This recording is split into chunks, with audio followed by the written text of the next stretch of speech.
Crucial का मतलब क्या होता है? इम्पॉर्टेंट होता है। और क्रूशल का मतलब क्या जौहर साहब? टफ। टफ हो सकता है, यस। अनबिलीवेबल नहीं है क्रूशल, टफ है, इम्पॉर्टेंट है, क्रिटिकल, यस। डेफिनेशन एक बार देख लेते हैं सो दैट बाकी सबको आसानी हो जवाब देते हुए। 3 कंपोनेंट्स होते हैं क्रूशल कन्वर्सेशंस के, ये बहुत इजीली याद किए जा सकते हैं। सबसे पहला ये कि स्टेक्स बहुत हाई होते हैं। अब्दुल मजीद साहब आपको जहाँ समझ नहीं आया तो आप मुझसे पूछ लीजिएगा, मैं रिपीट कर दूँगी, ठीक है जी? हाँ जी, दोनों पार्टीज़ के स्टेक्स हाई होते हैं, लेकिन कुछ स्टेक पे होता है, हमारा भी उनका भी, लेन देन मतलब नुकसान, फ़ायदा और नुकसान जुड़ा होता है ऐसी कन्वर्सेशन में, हमारा भी और जिससे हम बात कर रहे होते हैं उनका भी किसी भी फॉर्म में फ़ायदा या नुकसान जुड़ा होता है। पहली चीज़ तो ये कि मतलब हम उसमें इन्वेस्ट करते हैं, हमारी कोई इन्वेस्टमेंट की चीज़ होती है, जो भी फ़ैसला होगा इस बातचीत के बाद उसका असर सामने वाली पार्टी पे भी पड़ेगा, हम पे भी पड़ेगा। मतलब ऐसी कोई गुफ्तगू नहीं है कि अगर हम ना भी सुने तो चलता है या फिर हम पार्टिसिपेट ना भी करें तो ठीक है, अगर अपने दिल की बात या अपना ओपिनियन हम शेयर ना भी करें तो ठीक है, इस तरह से नहीं है। क्योंकि जो भी डिसाइड होगा वो डिसीजन हम पे अफेक्ट करेगा और उन पे भी अफेक्ट करेगा जी। यस, स्टेक्स हाई, एक स्टेक्स हाई, दूसरा ये कि इमोशंस बहुत स्ट्रॉन्ग हो जाते हैं। जब आप कहते हैं ना असफर साहब की मीटिंग्स अच्छी नहीं जाती हैं जब आप उन टॉपिक्स पे बात करते हैं, वो इस वजह से होता है क्योंकि ये सेंसिटिव टॉपिक्स होते हैं। ऐसा ही है, एक टॉपिक है जो कि सेंसिटिव है और इसके डिसीजन के ऊपर काफ़ी कुछ मैटर करता है, आपका भी और उनका भी, तो ऑब्वियसली आप लोगों के इमोशंस तो बहुत ज़्यादा रन करते होंगे ना, जो कि तीसरा कंपोनेंट है क्रूशियल कन्वर्सेशन का, कि इमोशंस बहुत ज़्यादा इन्वॉल्व होते हैं दोनों पार्टीज़ के। तो ये वो डिस्कशंस होती हैं जिनके ऊपर बात करते हुए हम इमोशनल हो जाते हैं। इमोशनल से मुराद गुस्सा आ जाता है, हाइपर हो जाते हैं या फिर अपसेट होकर बिल्कुल चुप से हो जाते हैं। ये 3 कंपोनेंट्स हैं। अब बताएं कौन सी क्रूशियल कन्वर्सेशंस? हाँ, क्राइंग इमोशन होता है, यस। हाँ, तीनों होने चाहिए, तीनों होने चाहिए, ये तीनों कंपोनेंट्स होने चाहिए। किसी दोस्त से पैसे जो आपने उसको उधार दिया वापस मांगना एक क्रूशियल कन्वर्सेशन है, ठीक? किसी से आपने पैसे उधार लेने, ये क्रूशियल कन्वर्सेशन है। जॉब इंटरव्यूज़ क्रूशियल कन्वर्सेशंस का पार्ट होते हैं। किस तरह से जॉब इंटरव्यू क्रूशियल कन्वर्सेशन का पार्ट कैसे होते होंगे? कभी गया कोई इंटरव्यू के लिए आप में से? कभी किसी ने इंटरव्यू का एक्सपीरियंस किया? आपने किया हुआ? क्या किस तरह की प्रिपरेशन के साथ जाते हैं? नहीं थी? You were pretty high. तो आप अपनी तरफ से तो आप प्रिपेयर ही कर रहे थे ना, you were trying to avoid it, you dress up, आप एक प्रिपरेशन। अच्छा, और किसी ने कभी आज तक इंटरव्यू में नहीं बैठा? कोई कॉलेज के इंटरव्यू के लिए, जॉब इंटरव्यू बैठे हुए हैं? किस तरह से प्रिपेयर करते हैं? क्रूशियल नहीं होती वो कन्वर्सेशन आपके लिए कि मैंने पहला इंप्रेशन बनाना है किसी के ऊपर? क्या इंप्रेशन बनेगा? किस तैयारी के साथ जाते हैं? क्या तैयारियां क्या करते हैं इंटरव्यू से पहले? हाई स्कूल के इंटरव्यू में तो प्रिपरेशन क्या की थी आपने? आपके स्टेक्स होते हैं क्योंकि आपको जॉब चाहिए होती है, उनके स्टेक्स कैसे इन्वॉल्व होते हैं इसके अंदर? कि उनको एक अच्छा कैंडिडेट चाहिए होता है, वो अपना टाइम इन्वेस्ट कर रहे होते हैं, ह्यूमन रिसोर्स के पॉइंट ऑफ व्यू से उनके लिए इंपॉर्टेंट है, ठीक? ओपिनियंस वैरी किस चीज़ पे कर सकते हैं? ऐसा कोई डिस्कशन टॉपिक हो सकता है जिस पे आपके सैलरी के ऊपर कभी किसी ने ऐसे डिस्कशन किया हो हायरिंग के वक्त, अपनी सैलरी के ऊपर, एक्सपेक्टेड सैलरी के ऊपर किसी ने बताया हो, अगर आपको कम पे कर रहे हो तो एक एग्जांपल है क्रूशियल कन्वर्सेशन की। इमोशंस कैसे स्ट्रांगली लर्न कर सकते हैं? इफ़ आप ज़्यादा सैलरी एक्सपेक्ट कर रहे हो और वो कम दे रहे हैं तो आप फ्यूरियस हो सकते हो और उनको अनफेयर लग सकता है आपका इस तरह से मांगना, तो उनके भी इमोशंस इन्वॉल्व हो सकते हैं। एक ये नंबर ऑफ़ डेज़ जो पेशेंट डिस्कस करता है फैमिली मीटिंग्स में, वो एक क्रूशियल कन्वर्सेशन है असफर साहब, क्रूशियल कन्वर्सेशन है ना। नंबर ऑफ़ डेज़ की जब हम बात करते हैं, किस तरह से स्टेक्स किस किस के हाई होते हैं? फैमिली और आपके स्टेक्स हाई होते हैं कैसे? कौन से स्टेक्स लगे हुए हैं? आपके ये कि आप जाना चाहते हैं, आप यहाँ रुकना नहीं चाहते, आपकी तरफ से स्टेक्स ही हैं, उनकी तरफ से स्टेक्स ही हैं कि वो आपका इलाज करवाना चाहते हैं, ऐसा ही है। ओपिनियंस वैरी करते होंगे कि आप कहते हैं कि जल्दी ले जाएँ और वो कहते हैं कि इलाज पूरा करवाओ, ठीक? इमोशंस कैसे इन्वॉल्व हो जाते होंगे? आपको बुरा लगता होगा जब आप उनकी बात नहीं मानते और वो अपसेट होते होंगे जब आपको उनकी बात समझ नहीं आती। इसी तरह से तो ये क्रूशियल कन्वर्सेशन है। जॉब इंटरव्यू, पैसे वापस लेना, किसी लव्ड वन को उनके ड्रग अब्यूज़ के ऊपर या यूजेज के ऊपर कन्फ्रंट करना एक क्रूशियल कन्वर्सेशन है। किस तरह से? अच्छा, एक साइन ये हो सकता है ना कि हार्ड होता है, हम अवॉइड कर रहे होते हैं इन कन्वर्सेशन को। एक साइन ये हो सकता है कि आप हमेशा प्रिपरेशन के साथ जाते हो। जैसे उन्होंने कहा कि उन्होंने उनसे बात की तो प्रिपरेशन के साथ गए होंगे ना कि मैंने जाके किस तरह से बात करनी है, कन्फ्रंट किस तरह से करना है, डिस्कस किस तरह से करना है, सो दैट सामने वाला ऑफेंड ना हो। अच्छा साहब, वैसे क्या होता है, आपको क्या लगता है अगर कोई बगैर प्रिपरेशन के किसी क्रूशियल कन्वर्सेशन का पार्ट बन जाए तो नुकसान क्या उठा सकता है इस चीज़ से? ऐसा होता है ना, कभी कभी बात करने के बाद हम आ जाते हैं और हमें रियलाइज़ होता है कि ये बात तो कही नहीं थी, ये इंपॉर्टेंट थी। किस वजह से होता है ये? प्रिपरेशन नहीं होती। वालेकुम सलाम। हाँ, और अगर जब दोनों ही सिचुएशन इस तरह से हो रही हैं कि कोई आउटकम नहीं मिल रहा हमें ऐसी कन्वर्सेशन में से असफर साहब, तो हम दो चीज़ें ही कर सकते हैं, या तो हम उस शख्स से बात करना बंद कर देते हैं, या तो उस टॉपिक के ऊपर डिस्कस करना बंद कर देते हैं, या अदरवाइज़ हम क्या करते हैं, वॉकआउट कर जाते हैं, गुस्सा करना शुरू कर देते हैं। दो ही चीज़ें हो सकती हैं ना हसन साहब, वॉकआउट तो आपने किया हुआ है, इधर वी लैश आउट या फिर we start keeping things within ourselves, खुद अपने तक रखना शुरू कर देते हैं चीज़ों को। एग्जाम्पल दे दें ज़रा प्लीज़, 2-3 आप भी, मैंने काफ़ी दिए हैं क्रूशल कन्वर्सेशन की एग्जाम्पल। फैमिली को कन्विंस करने किसी से शादी करने के लिए क्रूशल कन्वर्सेशन है जी। बाहर जाके सिगरेट पीना, यस क्रूशल कन्वर्सेशन है। वो कन्वर्सेशंस होती हैं जो कि इम्पॉर्टेंट होती हैं हमारे लिए, हमें इमोशनल कर देती हैं। इन कन्वर्सेशन में हमारे और सामने वाले के स्टेक्स हाई होते हैं, ठीक है, और हमारे ओपिनियंस वैरी कर रहे होते हैं कि वो किसी और ओपिनियन के साथ आते हैं, हम किसी और ओपिनियन के साथ। इंटरवेंशन क्रूशल कन्वर्सेशन की फॉर्म होती है। क्यों? Conversation between with in doctor and patient, जब कुछ डिस्क्लोज करना हो, उनको किसी इलनेस के बारे में बताना हो, किस तरह से बताते हैं? अच्छा, आपने एम्पैथी को इनकॉर्पोरेट किया कि you have to empathise with her so that easily news break कर सकें। बट सारे डॉक्टर्स इस तरह से नहीं करते हैं। कुछ डॉक्टर्स बिलीव करते हैं कि अगर हमने एम्पैथाइज किया तो फिर हम न्यूज़ नहीं ब्रेक कर सकेंगे। नहीं, बट डॉक्टर साहब ऑनेस्टली सब डॉक्टर्स तो इस तरह से नहीं करते हैं, राइट। यूजुअली डॉक्टर्स की प्रैक्टिस ये होती है, दिन भर कितने पेशेंट्स को देखते हैं, कितने पेशेंट्स को उन्होंने न्यूज़ ब्रेक करनी होती है, इस चीज़ का ख्याल तो नहीं रख पाते हैं वो। रखना चाहिए। Choosing which university you want to go to, yes, बहुत क्रूशल कन्वर्सेशन टॉपिक है।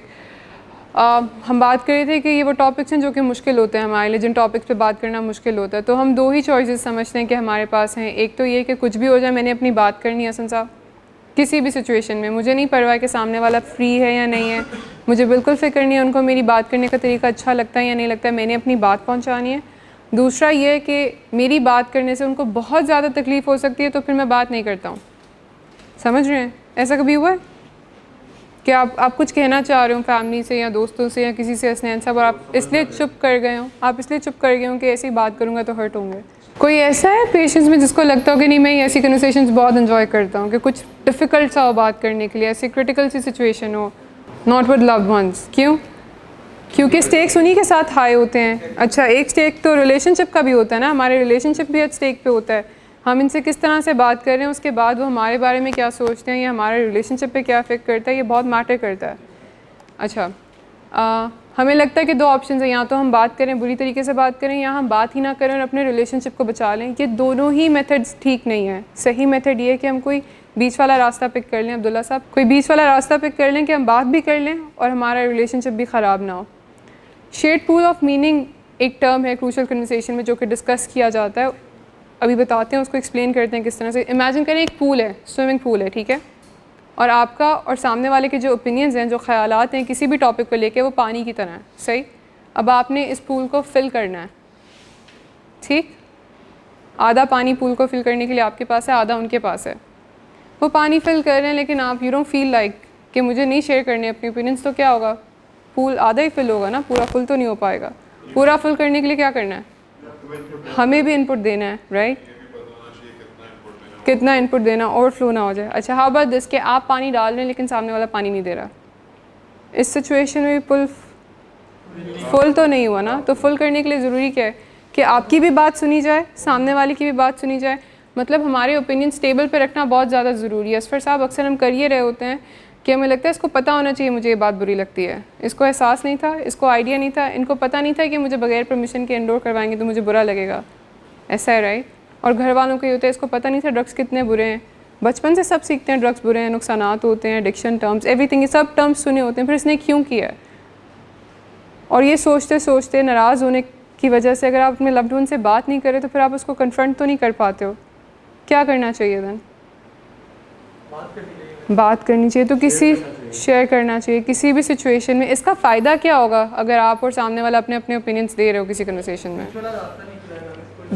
आप बेस्ट रास्ता निकाल सकते हो। एक तो ये, अक्सर कुछ ओपिनियंस होते हैं जिनका हमें पता भी नहीं होता और सामने वाला कहते हैं, फिर हमें एहसास होता है कि हाँ एक ये रास्ता भी पिक किया जा सकता है। दूसरी बात ये, फिर हमें शिकायत नहीं रहती कि इन्होंने मेरी फीलिंग्स का ख्याल नहीं रखा, इन्होंने मुझसे पूछा नहीं।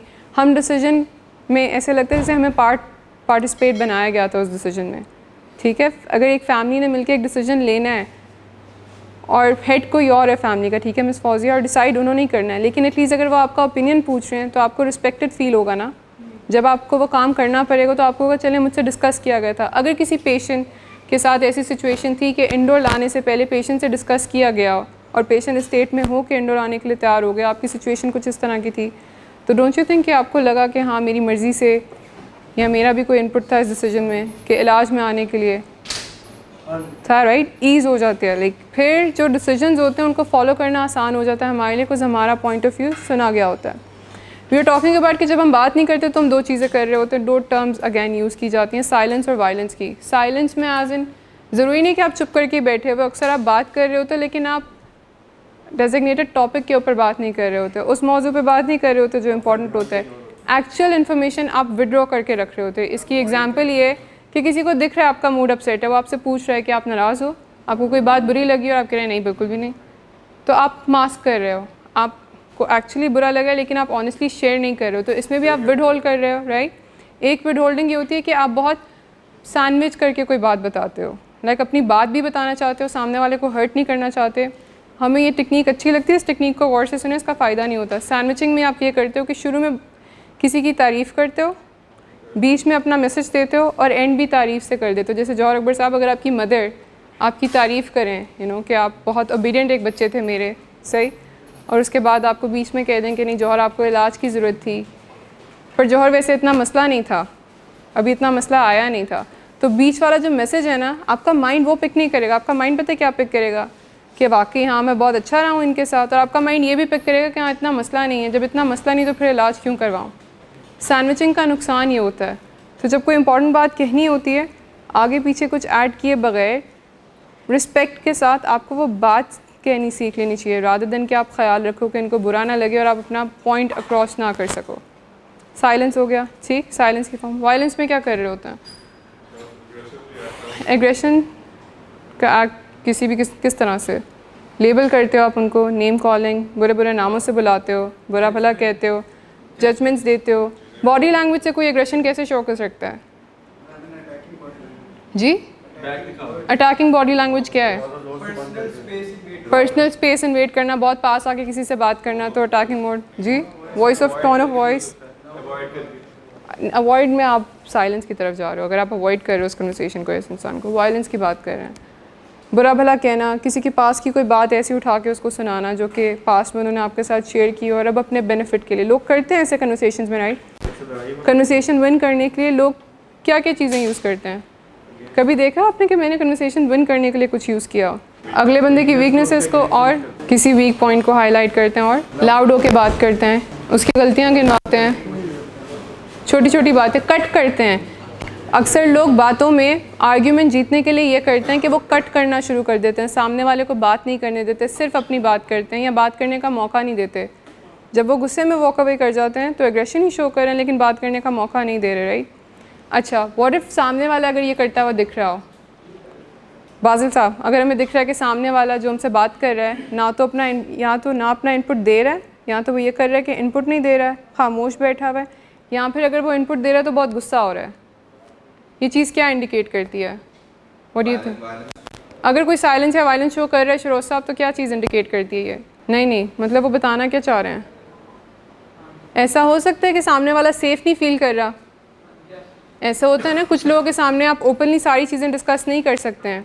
कुछ लोग होते हैं जिनके साथ आप कंफर्टेबल होते हो, जिन लोगों के साथ आप कंफर्टेबल होते हो उनके साथ ओपनली शेयर कर लेते हो। ऐसा ही है, हमें पता होता है ये जजमेंट नहीं देंगे, हमें पता होता है ये नाराज़ नहीं होंगे, हमें पता होता है कि ये बाद में रिपीट नहीं करेंगे, मुझे गिनवाएंगे नहीं मेरी गलतियाँ आगे जाके, उन लोगों के साथ कंफर्टेबली बात कर लेते हैं, राइट? तो अगर हमसे बात करता हुआ कोई भी शख्स चुप है, खामोश है, खुल के बात नहीं कर पा रहा है, इसका मतलब ये हो सकता है ना कि वो स्कैर्ड हैं, ट्रस्ट नहीं करते हम पे, उनकी सेफ्टी एट स्टेक है, उनको सेफ़ फील नहीं हो रहा, ये हो सकता है। कंफर्टेबल नहीं है। ऑल्सो जब हम लोगों को कहते हैं कि इतना ऑफेंसिव क्यों एक्ट कर रहे हैं, जब कोई डिफेंड कर रहा होता है अपने आप को किसी कन्वर्सेशन में, डिफेंड कब करते हैं हम लोग अपने आप को? डिफेंड कब करते हैं? जब हम अटैक फील करते हैं या जब हम वल्नरेबल हो, हमें लगे अगेन कि हमारी सेफ्टी एट स्टेक है।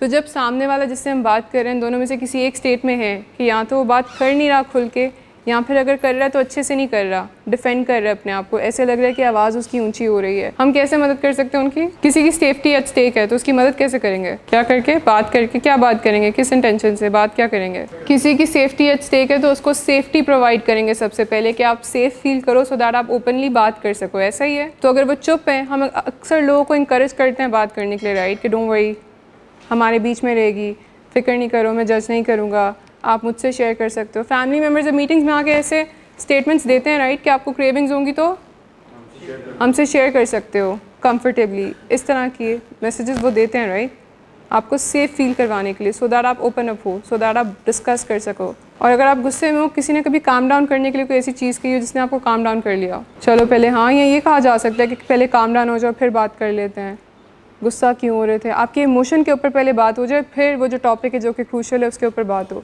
तो इमोशंस जो कि हाई हो उस वक्त, उनको पहले काम डाउन करना होता है।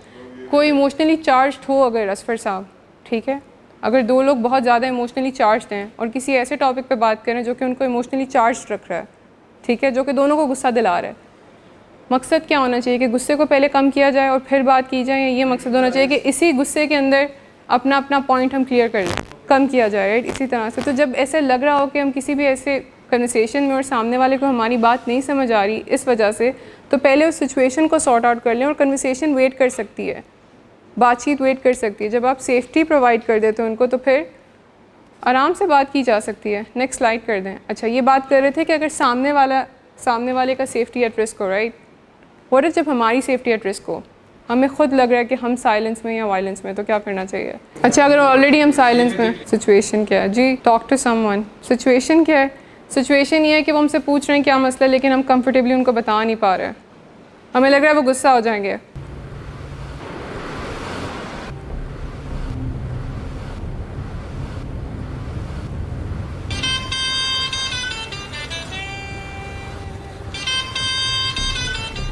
अच्छा, तो अभी तक तुम्हारा इस चीप लड़की के साथ चक्कर चल रहा है?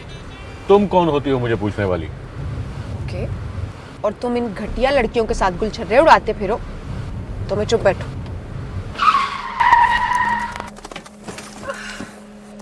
Get out.